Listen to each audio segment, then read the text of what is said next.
Los testimonios y opiniones emitidos en este espacio representan únicamente el punto de vista de los entrevistados, quienes dan fe de la autenticidad de los hechos. Morela León representa uno de los casos de mayor violencia psicológica y sexual ejercida contra una mujer venezolana. Pasó 3 décadas secuestrada, silenciada, vulnerada por alguien que la sacó de su casa bajo el engaño del amor. Era una joven valenciana de 17 años que, llena de entusiasmo, estaba dispuesta a comerse al mundo con las ilusiones propias de quien busca la realización académica. Pero su destino cambió drásticamente cuando en 1988 su desafortunado novio se convirtió en el perpetrador de su encierro.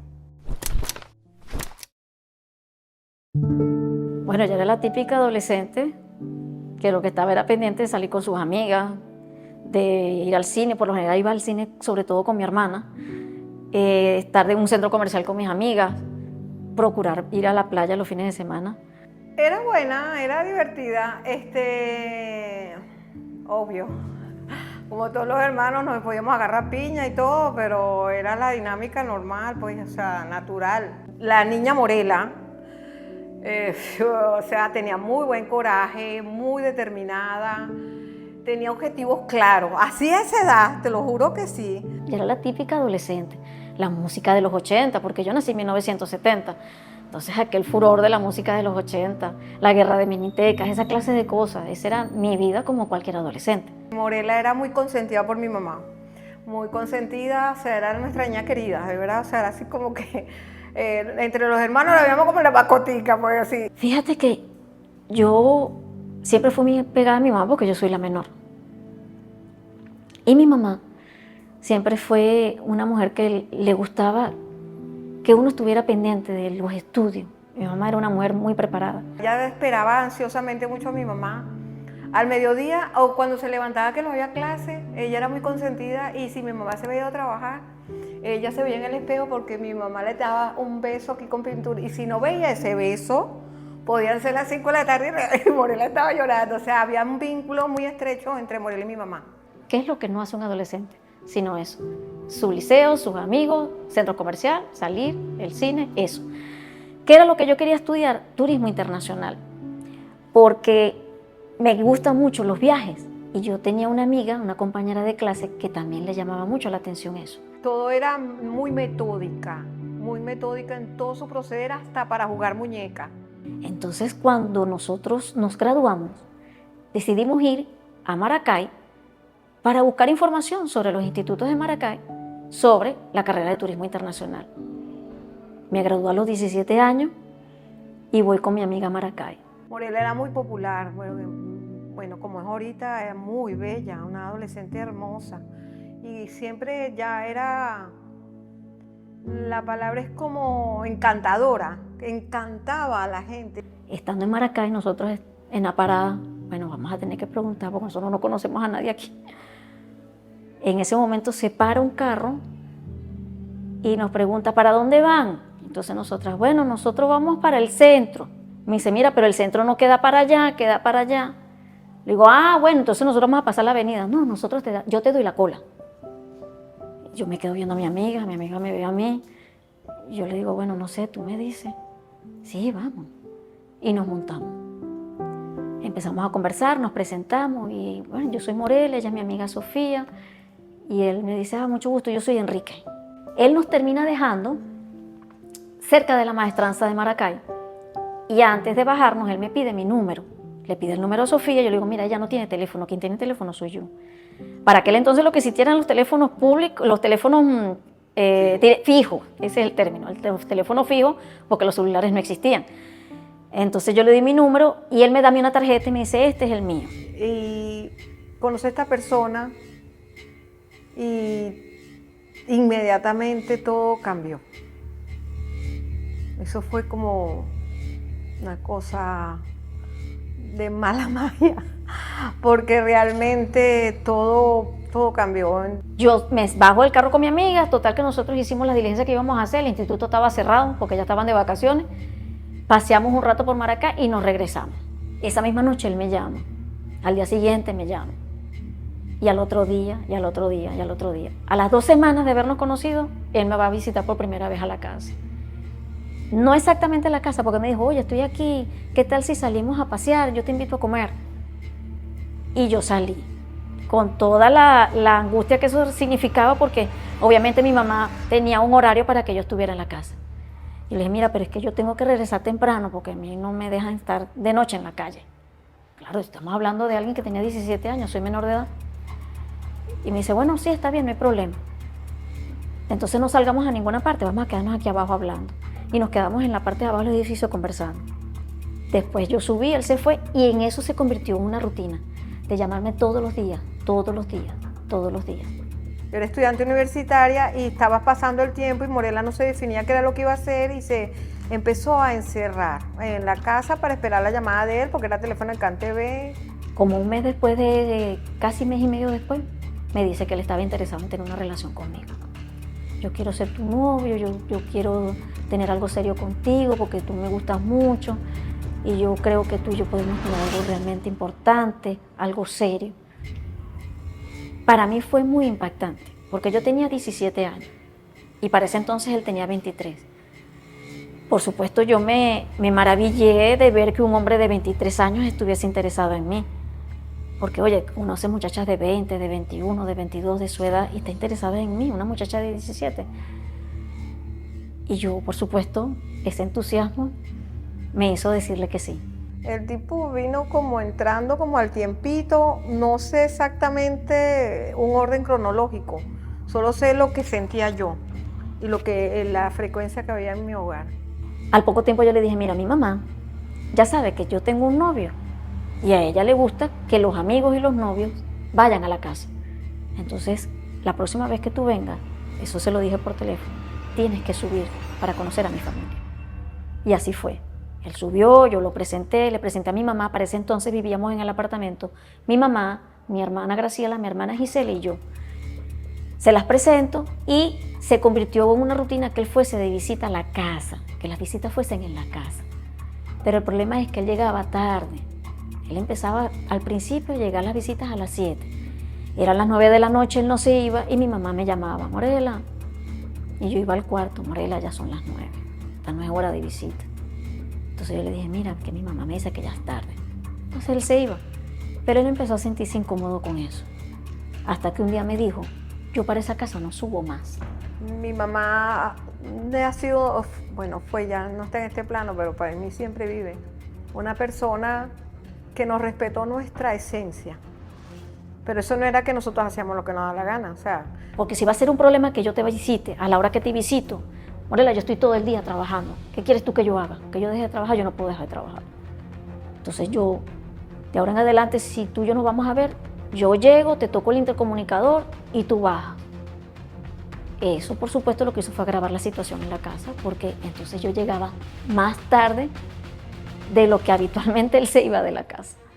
Ahí empezaron los problemas, los reclamos, que por qué estás llegando a las 11, que por qué estás llegando tan tarde, cómo es que él te deja aquí a las 11 y a las 12 te llama por teléfono cuando llega a Maracay. Ella trataba de direccionar la situación porque de verdad que no era una situación cómoda, pero no quería como ni castigarla, ni obligarla, ni no, eso no pasó.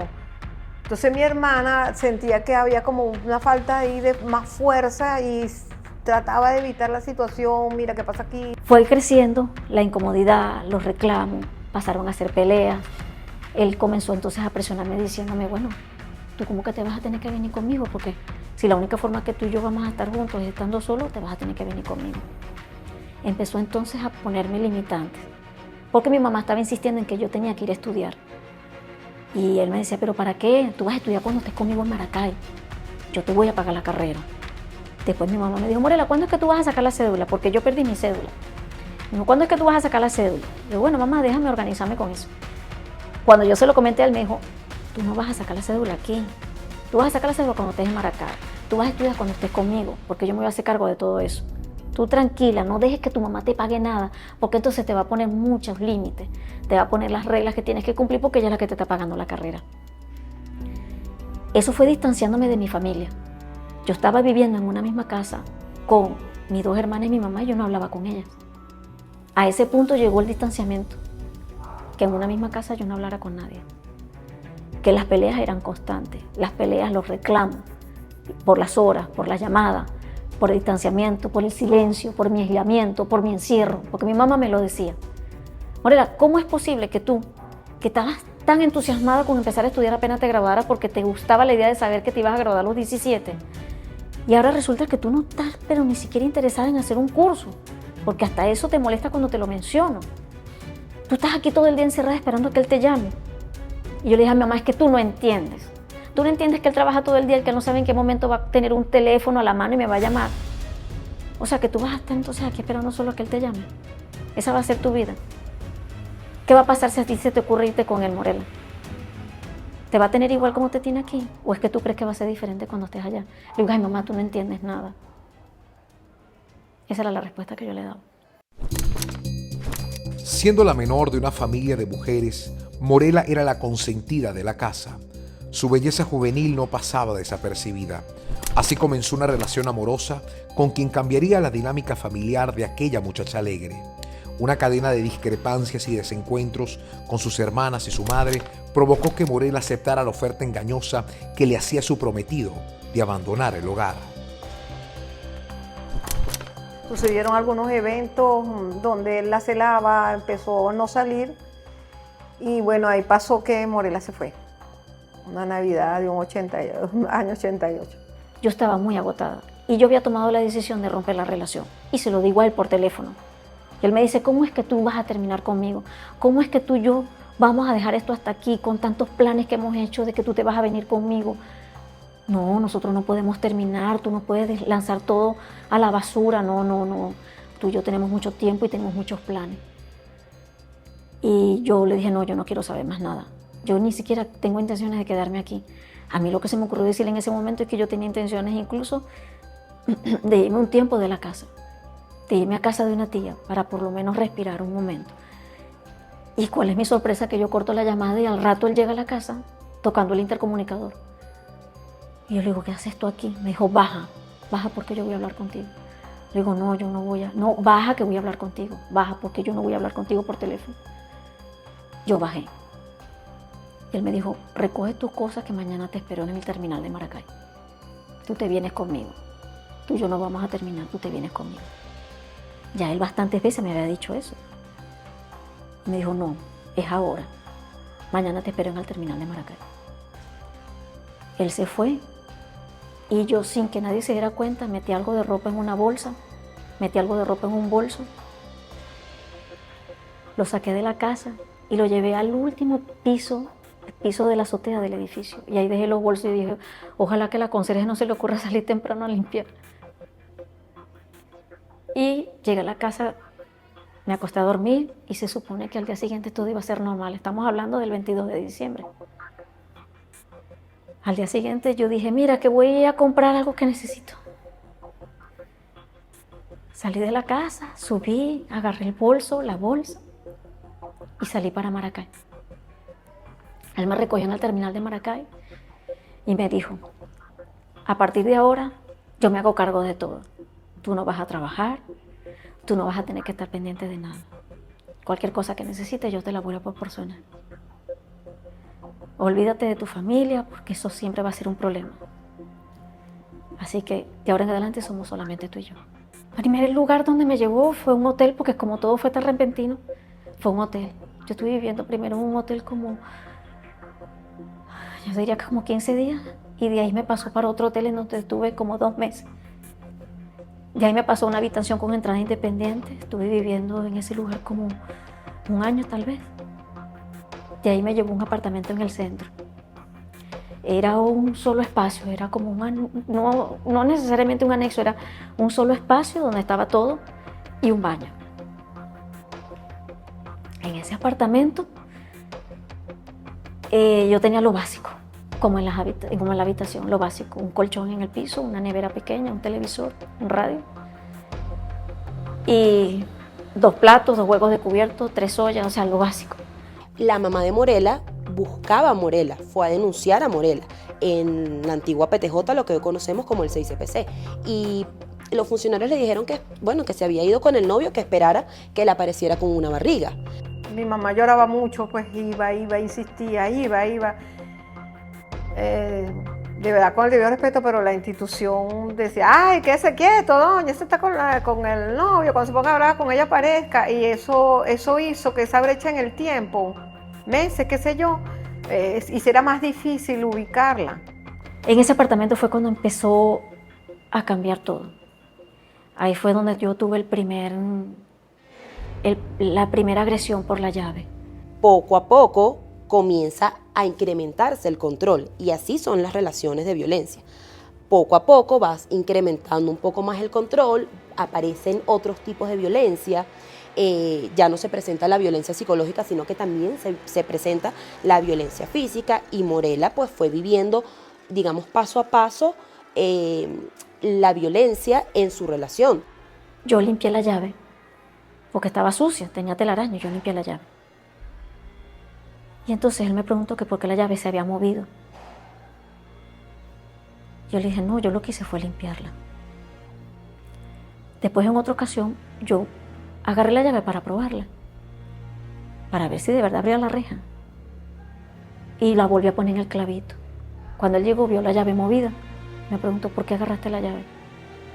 Le dije, no, yo limpié la llave, porque no me atreví a decirle que la había probado. Me dice, ¿para qué agarraste la llave?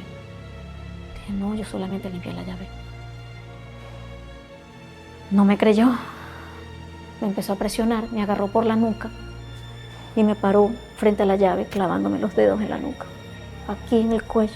Entonces ella pasó de escaparse con el hombre que amaba a ver que este hombre de un momento a otro no le empezó a cumplir esas promesas y empezó la violencia en su máxima expresión. Me dice, dime para qué agarraste la llave. Yo me asusté mucho y le dije, es que la probé para ver si servía.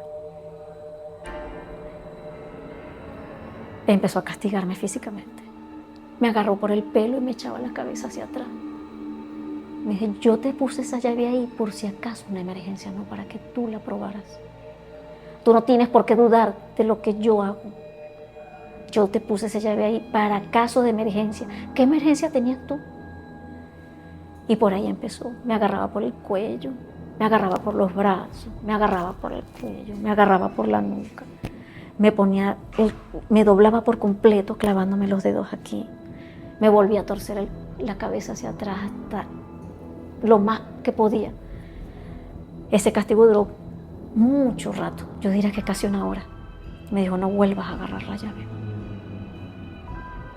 Yo más nunca, ni siquiera limpiaba la llave, precisamente para evitar otra vez tener un problema. Yo estaba esperanzada de que la cosa iba a cambiar. Porque yo le decía a él, es que yo quiero que las cosas sean mejor, que las cosas sean distintas, que las cosas pasen como tú y yo las planeamos, porque yo veo que aquí no está pasando nada de lo que me dijiste que iba a pasar. Nada está como tú me lo dijiste. Morela fue víctima de distintos tipos de violencia y para mí es la muestra exacta de lo que pueden vivir las mujeres víctimas de violencia en nuestro país o en cualquier otro país. ¿Por qué? Porque veías el ciclo de la violencia. Un hombre que pues era mayor que Morela, que la sedujo, que le prometió que la iba a ayudar a estudiar, que le iba a llevar al odontólogo porque ella tenía un tema odontológico, le prometió pues una familia, una casa juntos y poco a poco, porque eso no fue de la noche a la mañana, la violencia no se presentó de la noche a la mañana. Porque ellos siembran miedo. Ellos comienzan primero entusiasmándote mucho para que te enamores. Eso es lo que al menos me tocó vivir a mí. Él me entusiasmó con la idea de una relación seria, me enamoró, me hizo confiar en los planes que él estaba haciendo conmigo para cuando estuviésemos juntos. Y por eso es que aún con los primeros episodios de violencia yo todavía guardaba la esperanza de que las cosas iban a ser como nosotros antes lo habíamos planeado. Y todo esto es parte del ciclo de violencia que viven las mujeres, que vives amor, que al principio te encuentras en una relación bien sea de pareja o familiar, que no reconoces. Entonces, bueno, al principio ella no se daba cuenta que él no la dejaba salir, pero era porque a él no le convenía que Morela saliera, pero ella no lo veía de esa forma. Él se encargó entonces de irme sembrando el miedo de volver a mi casa, el hecho de sentir vergüenza de volver a mi casa después de lo que había hecho. El amenazarme constantemente de que algo me iba a pasar. El miedo es lo que me tenía a mí presa, porque eso es lo que ellos hacen. Se aseguran de mantener vivo el miedo para que uno no reaccione. La información que yo recibí de mi hermana es que mi mamá nunca perdió las esperanzas de que yo regresara. De hecho, en algún momento mis hermanas le dijeron a mi mamá que vendiera el apartamento y que se fuera de ahí, y ella dijo no. Yo no voy a vender el apartamento porque este es el único lugar que conoce mi hija. Y yo sé que ella algún día va a regresar. Yo estaba consciente que ella no estaba bien y mi mamá aún más. Lo que pasa es que mi mamá siempre reafirma que ella está viva. Porque más o menos, yo no sé la parte cronológica, pero yo sé que fue posterior a la tragedia de Limón. Y mi hermana mayor, como un mecanismo de defensa, decía, ay mamá, porque no sé por qué relacionamos con eso. Creo que la familia de él vivía por ahí cercano a ese hombre. Y no, eso fue que la arrastró y se murió. Y mi mamá decía, no, ella no está muerta. Ya no está muerta, ya no está muerta, ella está viva, mi hija está viva. De aquí nos vamos a salir, nos vamos a quedar y el teléfono me lo conservan porque esto es lo único que ella se sabe y ella va a llegar. Entonces mi mamá nunca perdió la esperanza de que yo iba a volver. Por eso ella nunca salió del apartamento y nunca vendió el apartamento. Mi mamá nunca tuvo la idea de que yo estaba muerta. Tal vez en algún momento de angustia pudo haberle pasado, pero mis hermanas me dicen que mi mamá siempre rezaba por mí y que su intención era mantenerse en el apartamento precisamente porque ella sabía que ese era el único lugar al que yo iba a regresar. Su mamá no dejó de buscar a Morela y en tantas búsquedas ella aparece en la casa de la mamá de Matías y parece que la mamá de Matías le cuenta a Matías. Matías se molesta y obliga a Morela a llamar a su mamá. Eso fue en marzo del 89. Fue la semana entre mi cumpleaños, que es el 7 de marzo, y el cumpleaños de mi hermana, que es el 13. Y yo sé que es esa fecha porque ya yo había cumplido años y estaban transcurriendo los días hacia el cumpleaños de mi hermana. Yo llamo a mi mamá desde un teléfono público, por supuesto, porque era lo que tenía a la mano. Y me atiende Graciela. Y yo le digo, pásame a mi mamá. Entonces ella me pone a mi mamá al teléfono y ella me saluda. Le digo, hola hija, ¿cómo estás? Yo le digo, mira mamá, yo te estoy llamando para pedirte que no sigas yendo a la casa de Enrique, para que no molestes a su familia. Hija, yo solamente quiero saber cómo está. Mamá, yo estoy bien, pero no sigas molestando a la familia porque yo no estoy allá. No sigas yendo para allá porque yo no estoy allá. No, hija, yo solamente quería saber si tú estás bien, quiero saber cómo te va. Y le digo, mamá, yo estoy bien, pero no sigas molestando. Y digo, bueno, sí, hija, está bien.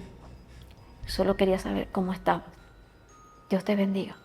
Ella se comunica con su mamá y creo que fue una de las últimas conversaciones de Morela con su mamá que le duele muchísimo porque bueno, ella sabe que le causó un dolor muy fuerte a su mamá, que no pudo, que su mamá muere mientras Morela estaba en cautiverio y que no hubo otra comunicación, pero había algo en la mamá de Morela que le hacía creer que su hija no estaba bien. Mi mamá sufrió mucho, mi mamá sufrió muchísimo.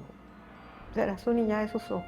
Mi rutina empezó en el apartamento de los Amanes, porque yo vivía todo el día encerrada, a veces no tenía nada que escuchar en la radio ni ver en la televisión. Verme sola, encerrada, sin la vida que se suponía que iba a tener de vida de pareja, eso me deprimía y yo lloraba mucho, sobre todo en horas de la tarde. Eran las horas más difíciles para mí. En algunas ocasiones él llegaba y me encontraba llorando. Y me lo reclamaba. Primero me preguntaba, ¿qué te pasa? Yo le decía, bueno, es que me siento mal porque esto no es lo que yo creía. Aquí no está pasando nada de lo que nosotros planeamos. Y él me decía, pero ¿cuál es tu problema? Aquí no te está faltando nada. Tienes comida, tienes un lugar donde estar, estás tranquila, estás bien conmigo. O tú no estás bien conmigo, tú no estás bien conmigo. Le dije, bueno, no, sí. O sea, para mí decirle no era profundizar la rabia. Era tal vez recibir un castigo. Le decía, sí, pero es que no todo, pero no todo es qué, o sea, no te está faltando nada. Tú te estás imaginando cosas. ¿Con quién estás hablando? La descalificación, el menosprecio. Era anularme, porque es que él a mí me anuló de toda la forma posible. Porque yo no podía hablar como yo hablo. Yo no podía utilizar el tono de voz que yo uso. Yo tenía que hablar más bajo, tenía que ser muy concreta en lo que iba a decir. Tenía que pedir permiso para ir al baño. Tenía que pedir permiso para ir a buscar agua a la cocina y esperar a que él me diera el permiso. Porque recuerdo que una vez me levanté, al principio, cuando él impuso esa regla, en una ocasión yo me levanté y no me acordé de pedirle permiso. Cuando regresé del baño me dijo, ¿tú pediste permiso? ¿Yo qué? ¿Tú me pediste permiso? Le dije, se me olvidó. ¿Por qué si ya yo te dije a ti que tenías que avisarme que ibas al baño? Pero se me olvidó, que no se te vuelva a olvidar. Entonces, esa rutina para mí de estar estresada, llorando, triste, deprimida y él regañándome, hizo que yo tomara la decisión entonces de empezar a dormir menos en las noches para que me diera sueño en las tardes. Yo me acostaba a la 1, 2 de la mañana, me levantaba a las 6 y ya a las 2 de la tarde obviamente me estaba cayendo de sueño y yo dormía de 2 a 4, 4 y media. Entonces no me daba mucho tiempo de estar consciente del encierro y de la tristeza. No lloraba. Y si él llegaba me encontraba era dormida o recién levantada y no me encontraba llorando. Era un regaño menos que recibir. Con un camino de sueños interrumpidos, Morela León nunca más volvió a ver a su familia. Tampoco vio cumplidas las promesas de aquel amor. Le habían robado su vida. Su captor ejerció un control absoluto de la mujer durante 31 años consecutivos. Pese a su prolongada incomunicación, la víctima no perdió las esperanzas. En el sector Los Mangos, donde sufrió su última etapa, Morela pudo sobrevivir a las garras de su secuestrador y saberse liberada en enero del año 2020. ¿Cómo ocurre esa mudanza? Yo vivía en unos bloques que son de 4 pisos y el último piso no era platabanda, sino que eran techos de asbesto. Entonces se había decidido hacer el cambio de los techos de asbesto de todo ese conjunto residencial. Y él me dice, una noche, recoge ropa para 2 días, porque esta gente viene mañana a hacer el cambio del techo. Así que solo por 2 días que te voy a llevar a un hotel. Agarra las almohadas y llévate el radio. Yo no entendí lo de las almohadas, pero yo le hice caso, porque no se discutía lo que él decía. Que por cierto el segundo episodio de violencia por las llaves ocurrió en ese apartamento de Los Amanes. Me saca del apartamento tarde, eran más de las 11. Y él se para frente a un portón y usa el control para abrir el portón. Y yo le pregunté, ¿eso es aquí? Me dice, sí. Y yo veo que eso es un conjunto residencial. Le digo, ¿estás seguro que eso es aquí? Me dice, sí, es aquí. Él estaciona el carro, nos bajamos, abre una reja, me sube al ascensor, salimos del ascensor, me mete en el apartamento. Un apartamento absolutamente sucio, con unas cortinas que estaban cerradas, estaban corridas las cortinas, y había luz en la cocina, en el cuarto y en el baño. Eran los únicos lugares donde había bombillos. Me dice, yo voy a venir mañana a traerte comida y a traerte agua. Pon las sábanas que te dije que trajeras, ponlas ahí y espérate que yo venga mañana. El baño, ella cuenta pues que no funcionaba del todo. Creo que la ducha no le funcionaba. No había bombillos en todo el apartamento. Al día siguiente él me lleva un botellón de 5 litros de agua, me lleva algo de comida y me dice, más tarde vengo a traerte más comida. Eso fue así hasta que una semana después yo le dije, mira, yo no puedo seguir viviendo en este apartamento tan sucio. O sea, tráeme la escoba, tráeme algo para limpiar, porque tú me dijiste a mí que no íbamos a un hotel y era por 2 días, ya yo tengo aquí una semana. Entonces dime si me vas a regresar o qué. Me dice, ya yo resuelvo. Yo me llevó la escoba, yo limpié el apartamento, pasó un mes, yo le digo, mire, ¿y cuándo es que yo voy a volver? Le digo, ¿pero cuál es tu apuro? Pasó el tiempo y no me sacaba de ahí. Como un año después yo le pregunté, ¿qué pasó con aquel apartamento? No me contestó. Le pregunté, ¿qué pasó con aquel apartamento? ¿Por qué yo sigo aquí? Me dice, ¿tú para qué quieres volver allá? ¿Qué te está faltando aquí? Lo que siempre me decía cuando yo le hacía alguna pregunta con respecto a los espacios donde vivían. ¿A ti no te está faltando nada? ¿Cuál es tu problema?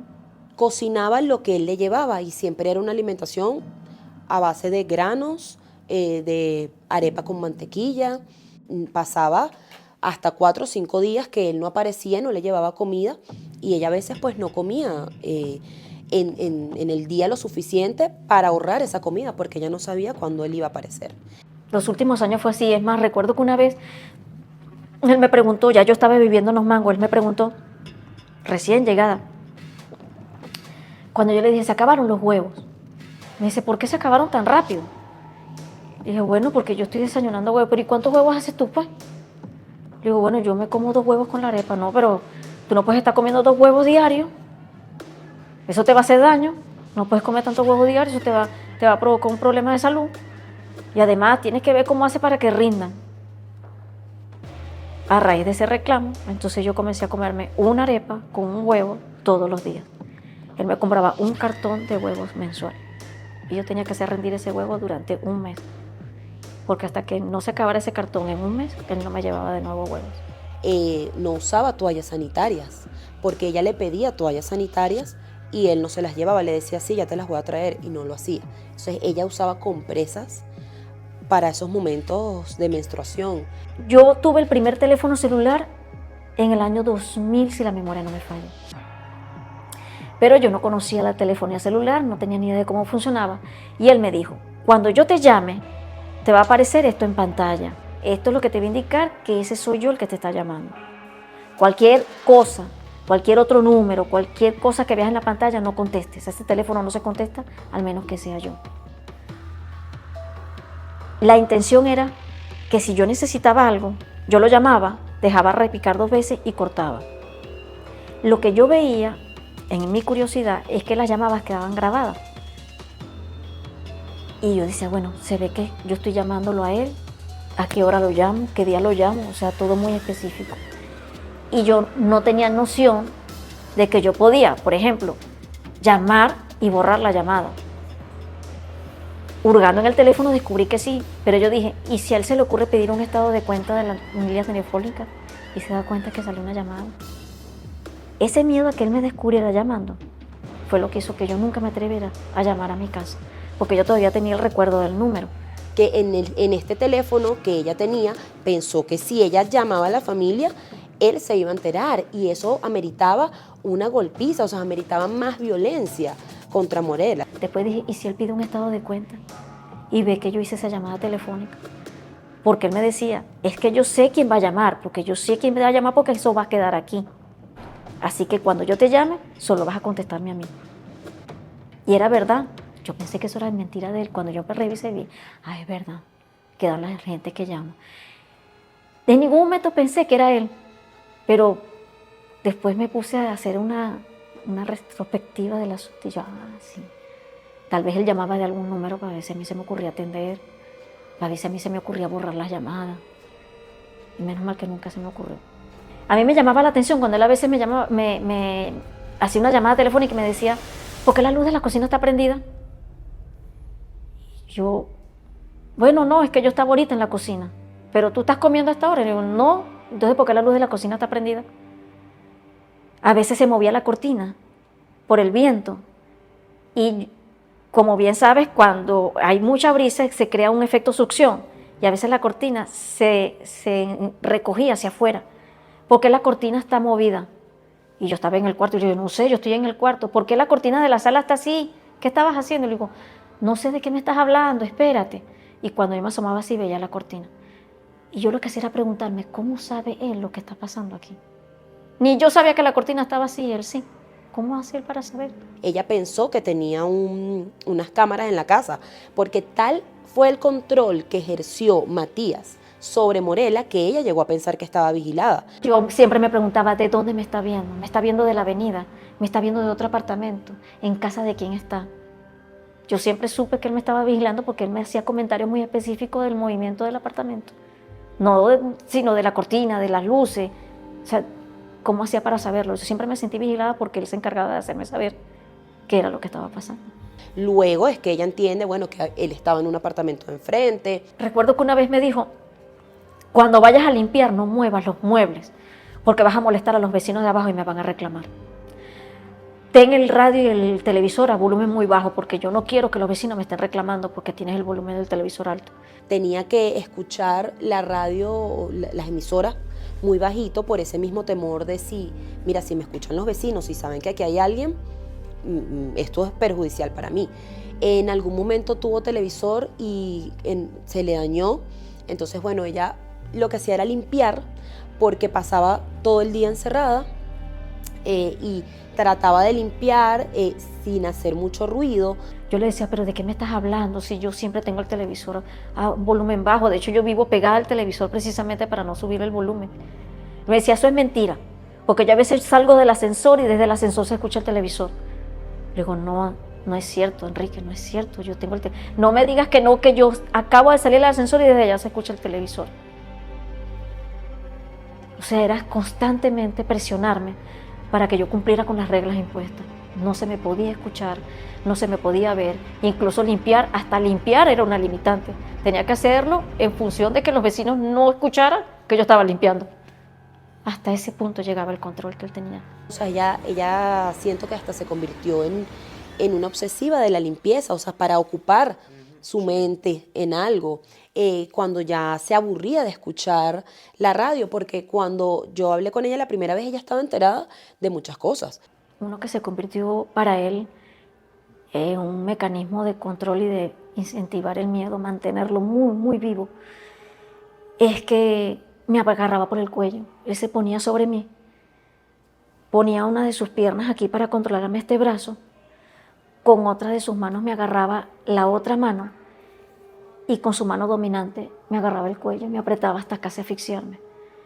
Yo llegaba a perder el conocimiento porque en ese lugar obviamente siempre estaba prendido el televisor y yo iba perdiendo la respiración. Yo no tenía cómo luchar. ¿Cómo hacía yo para luchar con un hombre que pesaba más del doble de lo que yo peso, sentado sobre mí, con mis manos, mis brazos en absoluto control y él apretándome el cuello? Me asfixiaba, pero yo perdía noción de lo que estaba pasando. Ya yo no escuchaba el televisor.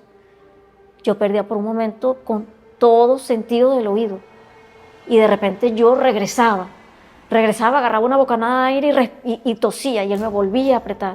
Él comenzó con ese castigo con lo de la llave, el haber tocado la llave. Esa forma de asfixiarme era para hacerme saber el riesgo de vida que yo estaba corriendo. Se volvió a tocar esa llave.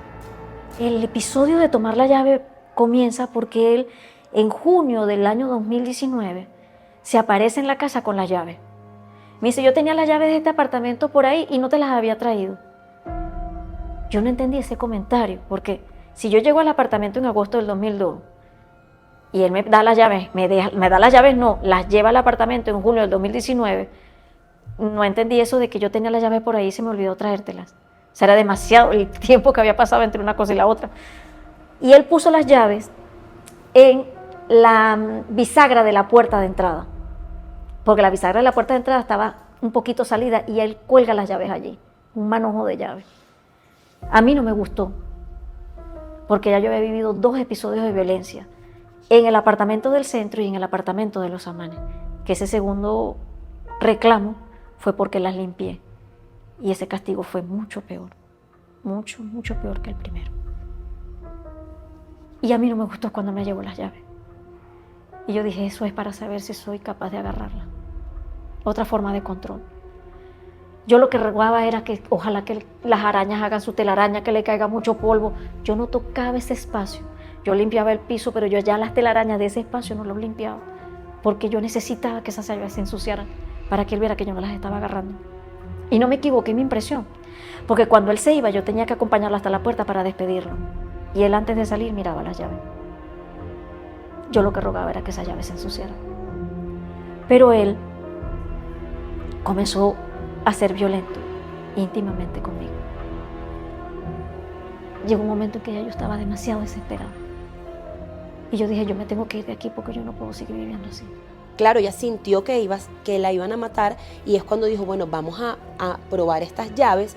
Y me acuerdo que ella lo narra con mucho detalle, o sea. Él llegó la noche del 23 de enero. Él acostumbraba a avisarme, voy para la casa. Esa era la peor llamada telefónica que yo podía recibir, porque yo sabía que tenía que atenderlo. Y esa noche él me llama y me dice, voy para la casa. Yo espero que él llegue, obviamente tuve que atenderlo. Esperé a que él se fuera y como siempre corrí al baño a bañarme. Y yo dije, yo mañana pruebo esa llave. Si esa llave sirve, yo me voy. Y así lo hice el día siguiente. Ese día no me di cuenta, pero me di cuenta fue después. Yo me levanté otra vez a las 6 de la mañana y limpié el apartamento. ¿Cómo lo hacía así? Yo cumplí con mi rutina, porque yo vivía en automático. Yo cumplí con mi rutina. Y entonces dije, bueno, ya desayuné, ya me cepillé los dientes, ya fregué. Voy a probar las llaves. O sea, ya yo cumplí con lo que era mi agenda diaria. Y agarré la llave y empecé a probarlas porque eran muchas. Cuando me di cuenta de que se abría la puerta, dije, bueno, ya puedo abrir la puerta. Y cuando la abro, me sorprendí porque me di cuenta de que la reja tenía 2 cerraduras. Yo no sabía que esa reja tenía 2 cerraduras.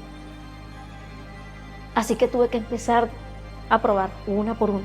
Y a mí lo que me preocupó fue el hecho de que pudiese estar la llave de la puerta, pero no de la reja, o que tuviese las llaves de la puerta y de una sola cerradura de la reja.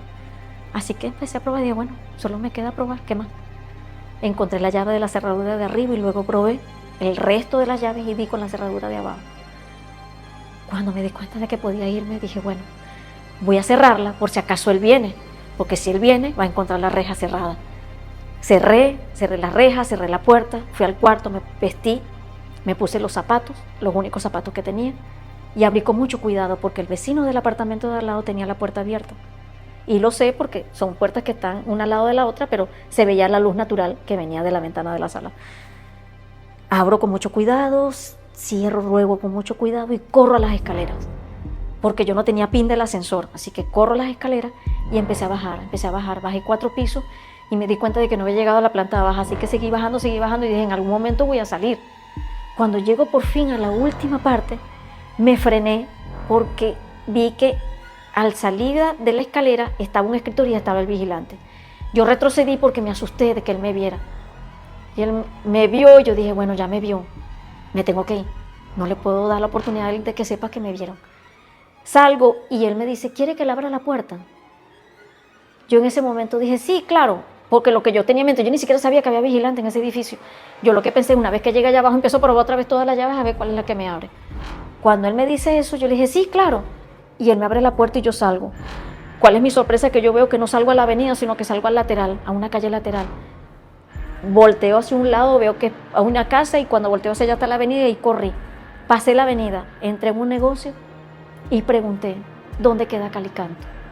Mi pregunta, esa dirección tan específica, tiene que ver a un programa de radio que yo escuché en el año 2019, en donde estaban entrevistando a un abogado que habló en ese programa de la ley contra la violencia de género.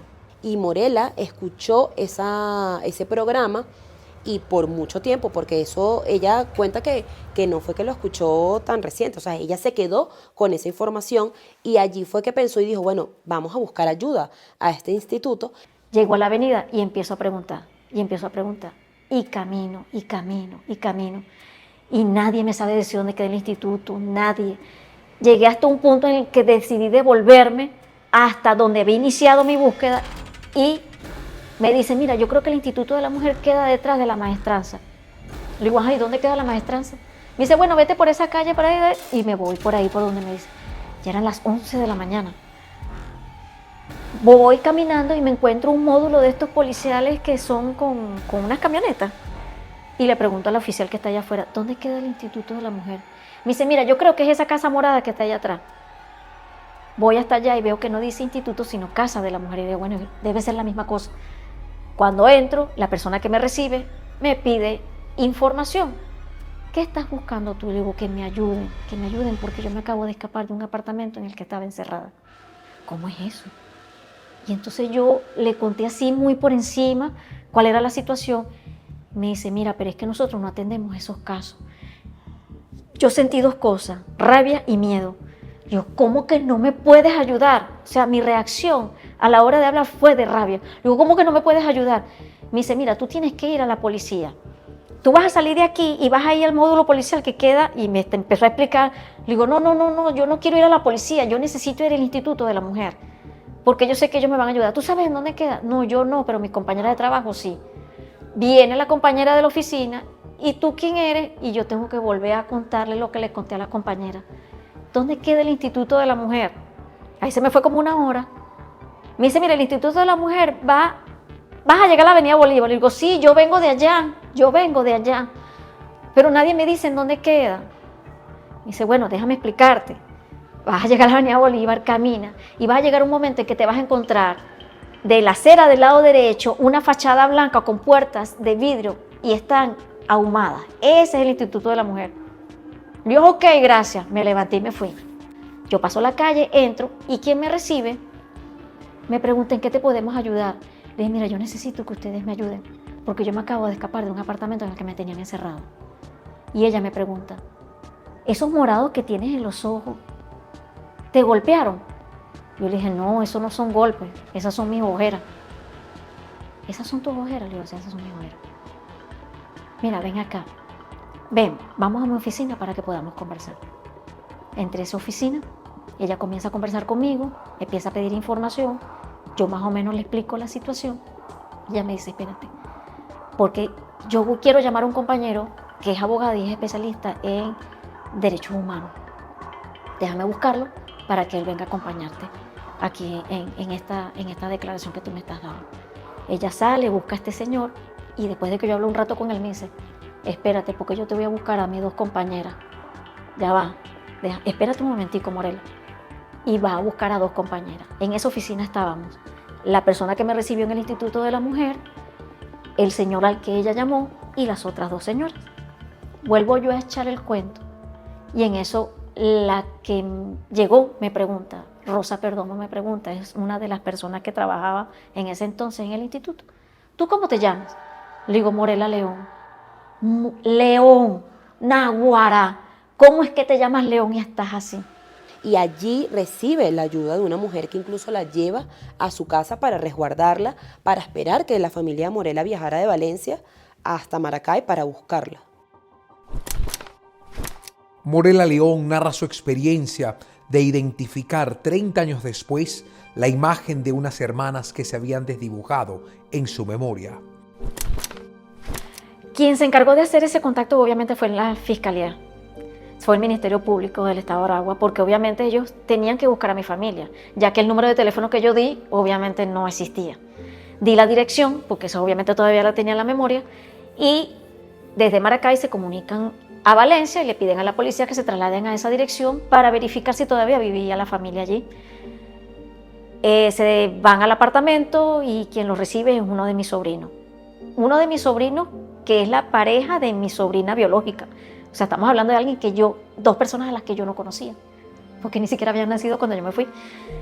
Esta persona hace saber que sí, que ese es el apartamento de Elba López Pinto, que sí es cierto que existe Morela, porque yo siempre me preguntaba si la familia hablaba de mí, a lo que eran sus hijos. Yo, ¿será que ellos hablan de mí?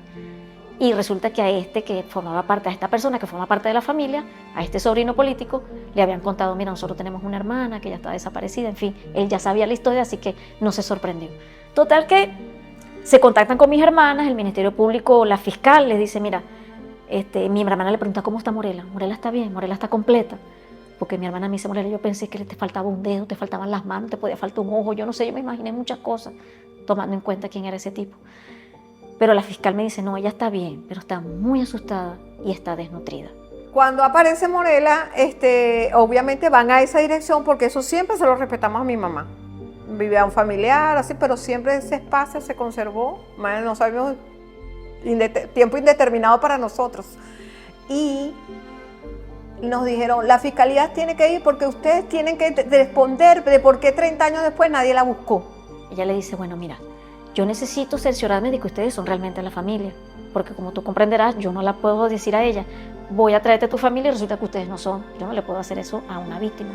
Y al día siguiente tuvimos que ir en calidad de interrogadas pues al Ministerio Público, y cuando llegamos allá, al Ministerio Público, fuimos en bloque, mi hermana mayor, mi sobrina, el esposo de mi sobrina, todos pues, dándonos apoyo, pero nosotros dos estábamos muy conmocionadas. Eso fue el reencuentro el 27 de enero. Yo me escapé un viernes 24 y el reencuentro fue el 27 de enero sin yo saberlo. Porque cuando yo me escapo, a mí quien me resguarda es la gente que me ayudó en el Instituto de la Mujer. Porque ellos dijeron, tú no puedes volver a ese apartamento. Nosotros no te podemos poner en ese riesgo. Y ella decide resguardarme, aún cuando ella ni siquiera me conocía. Pero decidió darme custodia.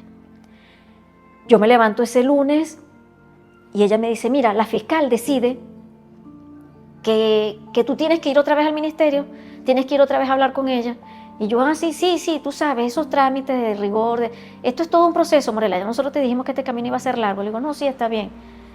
Yo voy al ministerio y estoy fuera de la oficina de la fiscal, acompañada de Ricardo. Y resulta que yo estoy con Ricardo sentada afuera y la puerta de la oficina de la fiscal está frente a mí. Ricardo abre la puerta y yo veo que hay 2 señoras morenas sentadas ahí. Nos sentamos en una fiscalía y abren la puerta y vemos que hay como 3 funcionarios rodando una persona muy alterada, en verdad. Lloraba, gritaba y de eso. Había sucedido que ella llegó a la fiscalía, le llevaron a las personas que la estaban protegiendo, algo de la institución de la mujer del estado de Aragua. Y él entra y habla con la fiscal, yo no sé qué más. Y en eso que yo estoy ahí, él sale, se para frente a mí y entra Enrique. Porque, bueno, yo le digo Enrique porque él se llama Matías Enrique, pero cuando él se presentó dijo Enrique, yo lo conozco con ese nombre. Pasa Enrique y yo le hago así a Ricardo, lo agarro por el brazo y le digo, mira, ahí está él. Ricardo se pone frente a mí como mecanismo de protección. Él habla con una de las personas que está ahí y sale. Él se acerca a la oficina y le dice, él está aquí. Y la fiscal, dile a Morela que pase, dile a Morela que pase. Y yo entré como una tromba a esa oficina. Y yo, él está aquí, él está aquí, él está aquí. Y él le dice, sí, Morela, está bien, no te preocupes, yo me encargo de eso. Sí, pero es que él está aquí, le digo yo. Él está aquí. Me dice, sí, Morela, está bien, no te preocupes, yo me encargo de eso. Ya va, tú tranquila, no va a pasar nada. Ya tú estás aquí, tú estás segura. Era evidente que algo muy grave le estaba pasando y yo la vi. Y claro, te estoy hablando de una niña bella, hermosa, llena de luz. Y cuando yo veo una persona que es prácticamente un cadáver, llena de canas, gritando, llorando, desesperada, me va a ver, era lo que ella decía, ayúdenme. Y entonces yo, cálmate, yo vi la puerta, esa escena quedó marcada en mi vida porque yo hice así. Y ella me dice, ¿ya te diste cuenta quién está aquí? Y entonces yo veo a las 2 señoras que están ahí y yo, sí, hola. Están las 2 señoras aquí y 2 jóvenes, una muchacha y un chico. Ajá, bueno, Morela, ¿ya viste? Le digo, sí. Y yo, ay, disculpa, porque claro, yo entré como una tromba. Yo, sí, disculpa. Le digo, sí, pero es que él está aquí. Dice, Morela, ¿no la reconoces? Y yo veía a esas 2 señoras morenas con aquellos pelos lacios. Y yo no, y yo veía a los 2 jóvenes y yo, esta gente no la conozco. Y yo no sé, esas son tus hermanas. Y yo las vuelvo a ver y yo, no. Y esas son tus hermanas. Yo le digo, no. Y entonces Graciela se levanta. Yo no tengo ese recuerdo, pero Graciela me dice, Morela, yo me levanté, yo fui la primera que me levanté y me iba a acercar a ti y tú retrocediste. Y entonces yo decidí echarme para atrás porque vi que tú estabas muy asustada. Yo le dije, no puede ser. Y claro que sí, somos Graciela y Gisela. Y la reconocí porque la veía como de perfil, pero ella se hacía las manos así, desesperada. Y yo vi la cosa y yo primero la reconocí por el perfil, por la oreja. O sea, porque era idéntica a la oreja de mi mamá y yo... Y en esos momentos, Gisela, tú sabes que la gente tiene gestos muy particulares. Y Gisela, cuando se rasca el ojo, ella pone la mano de una manera muy peculiar. Y Gisela dice, claro que sí, que somos nosotras. Cuando Gisela hace así, yo dije, esa es Gisela. Si Gisela no se rasca el ojo, yo no termino de caer en cuenta de que esas son mis hermanas, porque no las reconocí. Yo les veía la cara a ella y yo no las veía como mis hermanas. No era el recuerdo que yo tenía de ellas. Y ella dice, Morela me cuenta una y otra vez que dice que me reconoció porque que yo tengo un gesto muy particular para hacerme en la nariz y que yo hice en ese momento ese gesto y que ella me reconoció, pero no nos reconocía. Primero porque también la crisis era grande, o sea, ella estaba nerviosa. Y bueno, ahí empezó a fluir y yo empezamos a hablar y entonces le pregunté a mi hermana, ¿y mi mamá? Y mi hermana me dice, bueno, Morela, ella no pudo venir, pero bueno, mira, nosotros vinimos porque la fiscal, solo pudimos venir nosotros. Teníamos que venir porque la fiscal necesitaba que nosotros viniéramos para hablar con respecto al caso y reencontrarnos contigo y eso. Porque por recomendación de la psicólogo del Ministerio Público, una persona bien capaz, de verdad que fue un bastión muy importante para el momento en que Morela apareció. Nos decía, tienen que esperar que la audiencia termine, porque si no esto para que la van a interrogar y todo, y porque ella lo único que hacía era, ¿dónde está mi mamá? Yo hice mi declaración y le volví a preguntar a mi hermana por mi mamá. Bueno, Morela, tú sabes que mi mamá es una mujer mayor. Le digo, pero es que mi mamá tiene Alzheimer y no se acuerda de nada. Me dice, bueno, Morela, mi mamá, bueno, ya tú sabes que mi mamá tiene sus años. Y yo, ok, bueno, y yo preguntaba, pero ella está bien, todo está bien, Morela, todo está bien. Debido al estado emocional que atravesaba Morela León, sus hermanas no pudieron revelarle el primer día la muerte de su madre. Bueno, entonces ahora sí, vamos a ir con mi mamá. Me dice, mira, Morela, ven acá, yo tengo que hablar contigo. Lo que pasa, Morela, es que mi mamá ya no está. No sé con exactitud cómo me lo dijo, pero mi mamá murió en el 2011.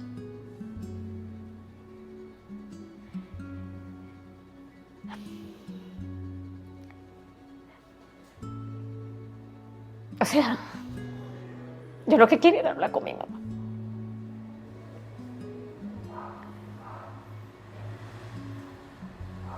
Y yo le pregunté, ¿qué pasó? ¿Qué pasó?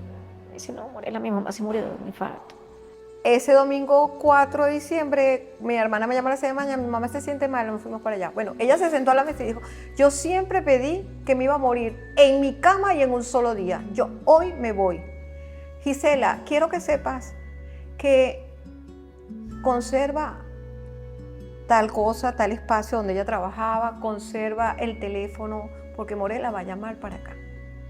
Morela va a aparecer. Y yo, bueno, ahí pasó ese proceso y mi mamá a las 6 de la mañana, de la tarde se falleció, pero ya lo único que hizo fue organizarnos con respecto a cuando Morela llegara. Y yo, pero yo quería hablar con mi mamá. Me dice, Morela, pues mi mamá ya no está. Yo no solo quería hablar con mi mamá porque obviamente quería reencontrarme con ella, sino porque quería volver a escuchar su voz, porque yo hasta el día de hoy no puedo recordar su voz. El 24 de enero del año 2020, Morela León recobró el contacto con la vida al salir del cautiverio en Maracay. Fue un caso de esclavitud sexual que generó estupor en la opinión pública. La mujer, que se había ido con apenas 17 años, estaba vuelta con un peso de 38 kilos y casi 50 años. Los medios de comunicación fueron la voz de una venezolana que por décadas no pudo gritar su tragedia. El caso de Morela lo comparo mucho con el caso de Francia de Giselle, que es una víctima quien no tuvo miedo de revelar su nombre, sino que se paró y dijo, mira, aquí estoy yo sí fui víctima de un montón de violencias, como le pasa a Giselle en Francia. Sí, yo fui víctima de abuso sexual porque mi historia puede ayudar a otras mujeres a hablar, a revelar, a salir del miedo, porque el miedo las oprime y les permite pues ser víctimas de violencia por mucho tiempo, que era lo que le pasaba a Morela. Yo hice público mi caso porque una de las cosas que argumentaba la defensa es que era mentira lo que yo estaba diciendo. Y yo necesitaba visibilizarme, porque él se dedicó durante 30 años a anularme como persona. Y me parecía absolutamente injusto que después de todo el daño que me causó y que ya no estaba encerrada, que ya no estaba bajo su control, todavía existía en anularme como persona. Y además de llamarme mentirosa, de decir que yo lo que estaba era persiguiéndolo, que yo lo que estaba era acosándolo, que yo lo que quería era sacarle dinero.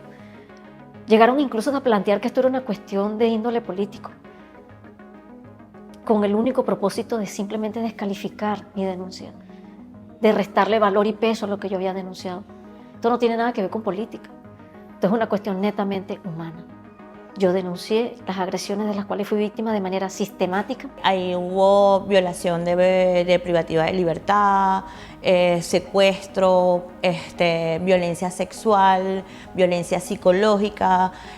Además también tuvo todo lo que es esclavitud sexual. Sin embargo, sabemos que esto es uno de los delitos que no se le impusieron en la pena al agresor, pero hay distintos tipos de violencia.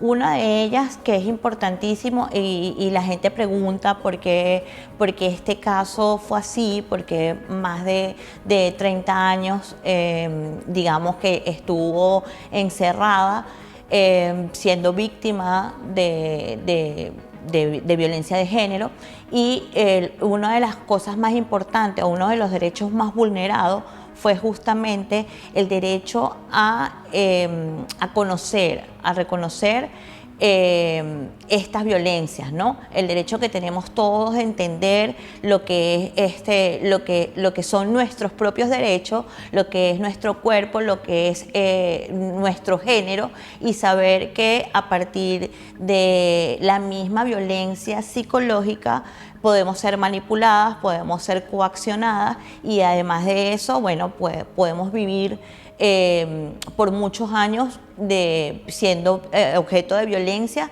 tanto sexual, psicológica como física. Y esto fue lo que en sí le pasó a Morela. La situación que a mí me tocó vivir con él, de violencia física, de violencia emocional, psicológica y hasta sexual, fue algo sistemático. Lo de él fue repetitivo, no fue circunstancial. Era habitual para él castigarme, atemorizarme, someterme a través del miedo. Y ya libre que él insistiera en decir que nada de esto era una cuestión de violencia, sino que a él le querían sacar dinero o que a él lo estaban persiguiendo políticamente, es falso, es falso. Cuando accedimos al caso de Morela, específicamente, bueno, tuvimos contacto no solamente con periodistas, sino también con sus familiares, y tratamos de conocer a detalle lo que ocurría. Esto también, digamos que se hace la comparación con todo lo que nosotros habíamos documentado y con todo lo que venimos rescatando desde el trabajo que hace la organización en cuanto a las deficiencias en materia de campañas informativas. Pero en esa entrevista yo encontré a una Morela mínima, pero que no tenía miedo de hablarlo. ¿Y por qué? Porque bueno, ella tuvo la valentía de decir, a mí me pasó esto, este es mi nombre. Yo soy Morela León López. Nunca voy a olvidar cuando Morela se plantó en la cámara y dijo, yo soy Morela León López, víctima de Matías Salazar Moure. Fue el retrato de una mujer que había sido maltratada. Y obviamente en cautiverio. Luego era una mujer que estaba totalmente en shock. Aún no sabía lo que estaba pasando. No sabía. A pesar de que fue una mujer que se puso a temblar, que se alejó de mí al principio, para iniciar la entrevista yo tuve que esperar mucho. Fue sentarme en el piso con Morela, decirle, Morela, tú me vas a contar lo que me quieras contar, vas a hablar conmigo lo que quieras hablar. Yo solo vengo a escucharte y a contar tu verdad. Pero eso fue un proceso. Bueno, no, realmente era la primera vez que fotografiaba a una persona que era víctima de maltrato y de secuestro, o cautiverio. Y realmente era un reto tener la humanidad y la sensibilidad para poder fotografiar a Morela en esas condiciones que estaba y cuidando su integridad. ¿Y por qué te digo que vi a una mujer valiente? Porque luego Luis Morillo, que fue el fotógrafo que hizo las fotos en ese momento, bueno, tenía que retratar a una Morela pálida, con una colita, con un poquito de canas en el cabello, menudita, con ropa prestada, con ropa interior prestada, ella misma lo cuenta, y era retratar a una sobreviviente de violencia. Nosotros los periodistas estamos muy acostumbrados a hablar con los familiares víctimas de personas que ya no están, pero aquí teníamos a familiares víctimas de una sobreviviente, de una persona que estaba, de una historia viva. Hay una foto que sale ella asomada por una ventana. Creo que fue la primera foto que se me ocurrió para reflejar una mujer que volvía a la vida, que venía de la libertad sin haber estado presa. Una vez conocido el caso de Morela León, se puso en marcha una exhaustiva investigación que pudo determinar la responsabilidad de su captor en dos hechos similares y simultáneos. Había otra mujer con su hija que estaban en el apartamento, en la torre de enfrente donde estaba Morela. Y pues los balcones se veían. O sea, es decir, Matías se podía asomar en ese balcón y podía ver hacia el apartamento donde estaba Morela. Esta fue, digamos, una relación más pública. ¿Por qué? Porque él llevaba a la hija al colegio, esperaba a su hija cuando iba a hacer un trabajo, él la esperaba afuera. Él, aunque trató de cercar mucho a esta hija, que hoy en día pues es una mujer, pues sí tuvo participación, digamos, en la vida pública, sí salió la otra mujer, pero es que el hecho de que salga no quiere decir que no seas una víctima, porque incluso en ese momento la familia llegó a denunciar que Fanny, esta señora, le daba un té que pues causaba algún efecto en ella y que siempre estaba un poquito adormecida, que dormían incluso en el mismo cuarto. Esto fue tan real que el Ministerio Público hizo una investigación y llegó hasta otras 2 víctimas que yo ni siquiera sabía que existían, que el Ministerio Público se encontró con otras 2 víctimas que estaban viviendo una situación similar a la mía. Nosotros no teníamos conocimiento las unas de las otras y cuando nosotros rendimos declaración se dieron cuenta de que coincidían los actos de violencia. Poco a poco Morela León ha ido recobrando la luz. Aunque en su memoria se ha difuminado el recuerdo de la voz amorosa de su madre, aprendió a reconocer el rostro ya maduro de las hermanas que había olvidado. Es una mujer que va asimilando los desafíos de un mundo lleno de avances tecnológicos desconocidos para ella. Para mí el proceso de reincorporarme a la familia fue un proceso muy difícil, lento. Yo los primeros 3 meses lloraba todos los días. Yo me encerraba en el cuarto que dispusieron para mí y ahí yo lloraba porque me encontraba con una realidad tan distinta, tan nueva, con 3 sobrinos que no conocía, con mi hermana en una forma tan distinta de ser. Muchas cosas seguían siendo igual, pero obviamente con el paso de los años todo el mundo cambia. La primera cosa que me tocó vivir fuera de la familia era que yo no sabía hacer nada. ¿Qué trabajo iba a buscar? Y más en pandemia. Después conseguí un trabajo como niñera. Ahí trabajé solamente 5 meses. Después me regreso, comienzo a vivir con mi hermana la mayor, tuve un tiempito con ella. Y después, con una amiga de la adolescencia, tuve una nueva oportunidad de trabajo. Hasta el día de hoy me mantengo ahí, con el apoyo de esta amiga, que bueno, ha sido a uno, porque yo no sabía, en atención al público. Yo pasé de estar absolutamente encerrada, sin contacto con la gente, a estar atendiendo gente. Para mí era un choque muy impactante. De hecho, mi amiga se daba cuenta de que yo estaba tan nerviosa que me temblaban las manos y me decía, los clientes se dan cuenta que estás temblando. Y yo decía, pero ¿cómo hago? ¿Cómo hago? Me enseñó a usar una computadora porque yo no sabía usar una computadora. Imagínate tú, hacer una factura, yo no sabía hacer eso. Todo lo aprendí fue ahí. Ella me enseñó todo eso porque yo no sabía nada de eso. Yo sueño con ver a Morela abanderada de derechos de las mujeres, de otras tantas que ven en ella. El periodismo puede salvar vidas, el periodismo puede ayudar a otras personas, el periodismo es una ventana muy bien, como fue en ese momento, para una mujer que quería contar su historia y que con su historia ayudaba a otras mujeres y a otros familiares. Hay muchos riesgos. Yo no pensé que por contar la historia de una sobreviviente de violencia, yo iba a ser víctima también de un hostigamiento por parte de la defensa de Matías. Creo que en Venezuela las luchas estériles de asuntos de derecha o de izquierda nos han dejado atrás, nos han dejado muy atrás, no hemos comprendido que el tema de la violencia de género va más allá, es la prevención para un futuro con equidad de género, es lograr no solamente esa Agenda 2030 que habla justamente de derechos humanos, sino también de entender que somos todos iguales, pero también somos iguales en derechos y en oportunidades. Yo, por supuesto, tengo que aprovechar todos y cada uno de esos momentos para dar a conocer mi caso y hacerle ver a la gente que eso todavía puede pasar. Esas todas cosas todavía pueden pasar. Todavía existen hombres así. Aún, lamentablemente, es así.